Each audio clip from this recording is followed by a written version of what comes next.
What is going on, everyone? It's Brody back again with another tennis topic, and today's tennis topic is going to be talking about probably one of the most overlooked things in all of tennis, and that is actually going to be the strings and the gauge of string that you are using in your tennis racket.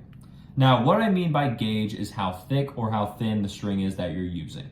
Now, we have here a 16 gauge and a 17 gauge. Those are going to be the gauges that we're talking about in today's video. There are a bunch of different gauges in between and outside of these, but these are probably going to be the two most common. Now, another key disclosure here and disclaimer, this is just talking about the string gauges alone. It is not focusing on what type of string you're using, how often you're playing, how long you've had the string in there for. These are all just going to be blanket statements about the 16 gauge and the 17 gauge in themselves, nothing else. So if you want a more specific video, then let me know down in the comments, but we're going to be talking just about 16 gauge and 17 gauge string here today. So getting right into it, we're going to start with the 16 gauge. Now the 16 gauge string, this is probably going to be the most common string gauge that you will find. You usually have a thicker string with a 16 gauge because it's 1.30 millimeters and maybe just a little bit higher. I've seen some companies go up to 1.32, maybe even 1.33 if they're feeling risky with it. And that's where you can really find just a thicker string that's going to be a little bit more durable. Now, these strings are more durable because they have a little bit more just like density to them. So every time the ball hits them, the ball has to go through, or the strings have to saw through a little bit extra material rather than with the thinner gauges that can be a little bit thinner. So what this extra durability does is that it does help offer a little bit more control. Some players feel that with a thicker string, because the strings last a little bit longer, they can really just place the ball a little bit better, and that's what some other players feel. You may have a different experience depending on what 16 gauge string you get, and that's why I said we're not going into the actual type of string. This is just going to be a blanket statement.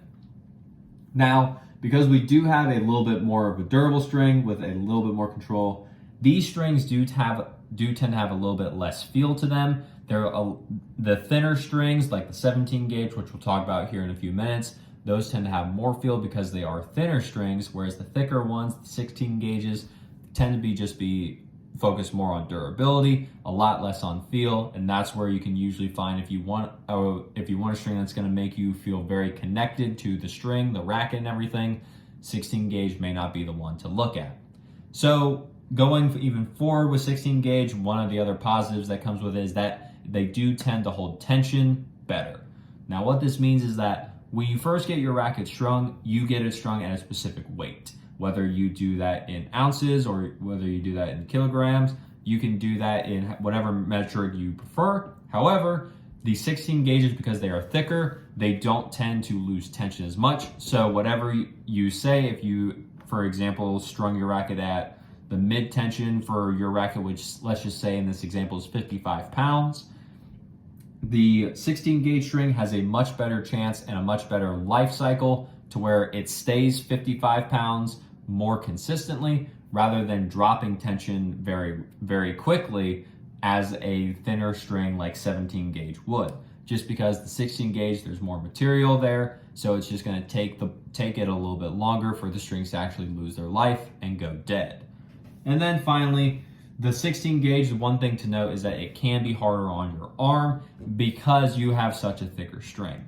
Now this tends to get more and more serious the longer that you use it, as well as the bigger the type of material that you use, especially if it's a polyester. But again, blanket statements, we're not going too far deep into it, but because the 16 gauges are a little bit thicker, they don't have as much feel to them. They're a little bit harder, so they can sometimes be a little bit harder on the arm, and that's just something to take into account.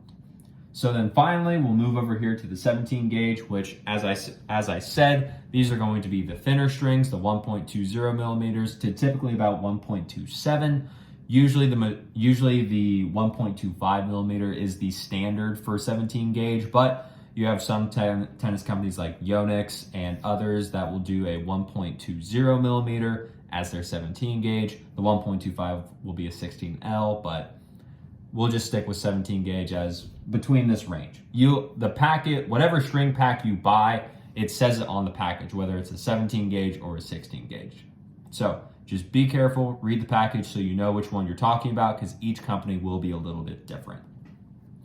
Now with the 17 gauges, the biggest thing is that because they are a thinner string, they are going to be less durable. So you are going to have to replace these strings a lot more because they're going to break quicker. If you're a chronic string breaker, or if you're someone that has you just go through strings, it's not necessarily that you break them, you just lose the life out of them a lot faster.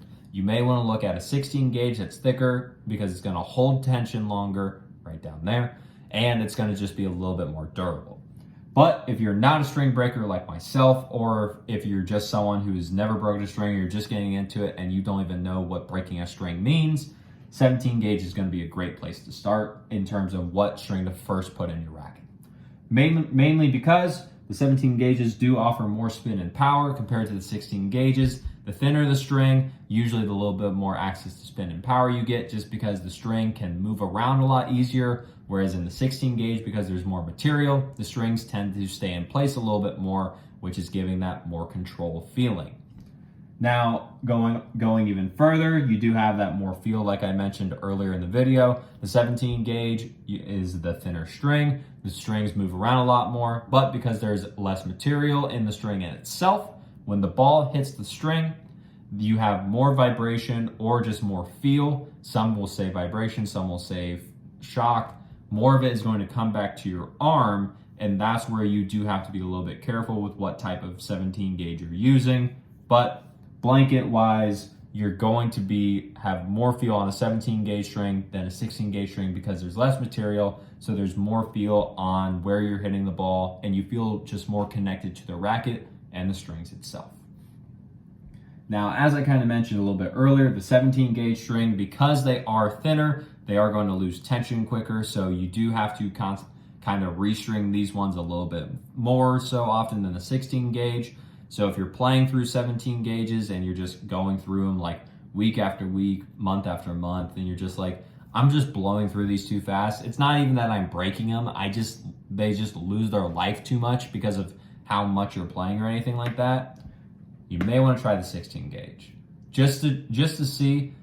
But if you know that you don't like 16 gauge because for the reason down here, the 17 gauges tend to be easier on your arm. They are because they're not as thick. They don't have as much, I'll say, durability to them like it mentioned here. The 17 gauge is going to be thinner. It's going to have more feel, more power, more spin, and just be easier on your arm because it's not going to send as much, let me rephrase it. 17 gauge is going to be easier on your arm. It's going to have more spin, more power, more feel. You just have to be careful because it will go dead quicker, it will break quicker, and if you're someone who's a bit more price conscious and you don't want to have to keep restringing rackets every so often, 16 gauge may be one to look at more so because you don't typically have to restring these as much. Now, everything I've said here, this is just a basic kind of breakdown between 16 gauge and 17 gauge strings. There's a bunch of different factors that go into it, like I said, whether it be how long you play for with the strings, what type of material the string is, just what other types of gauges you're using, and what type of play style you have. And there's a whole slew of other options that could be affecting what string you should use. But as a blanket statement, these you can usually find as the two standard sets of strings. 16 gauge, a little bit more durable, a little bit easier in terms of having to get it restrung because you don't have to do it as often, and it's pretty much the standard. If you're someone who doesn't break string that often and you want a bit more spin, a bit more power, a bit more feel out of your racket, that's where you can go to a 17 gauge, which is a thinner version, make it have a little bit more easier on your arm, as well as just maybe go through it a little bit quicker. If you don't really care about price that much and you just enjoy the feel of a 17 gauge more power to you. Go with the 17 gauge, no complaints. If you're a little bit more price conscious and you want the string to just last a little bit longer and your arm really doesn't have any issues or anything, 16 gauge will do you just fine. And then you can always ask other people, or you can ask me by leaving a comment down below what string gauge you should you may want to use and what tension you may want to use depending on your specific racket, because that's another key factor you have to think about when you're getting a string put in, is the gauge of string in your racket and your play style. So with that being said, if you like the video, leave a like on it. Comment down below any more questions that you may have about string gauges, whether it be 16, 17, or any of the others. I just wanted to get a quick and easy one about 16 and 17 being the two standard string gauges, because these are probably going to be the two most common ones that you'll see no matter where you go, whether you go to a specialty store for string or you go to a local tournament or a local club. These will be probably the most common string packs you'll find, and this way you'll know exactly what you're getting into, rather than having to kind of do a lot of guesswork and then maybe not like the string or have the string potentially harm your arm because it's just not right for you or it wasn't the correct gauge. So with that being said, as always, if you did enjoy the video, like I said, leave a like on it. Subscribe to the channel so that we can grow this channel and get the information out there from the people who have it to the people who need it. There's a lot of tennis misinformation in the tennis community, so I took it upon myself to make this channel so that we could get rid of that and get the information from the people who have it to the people who need it. And as always, take care.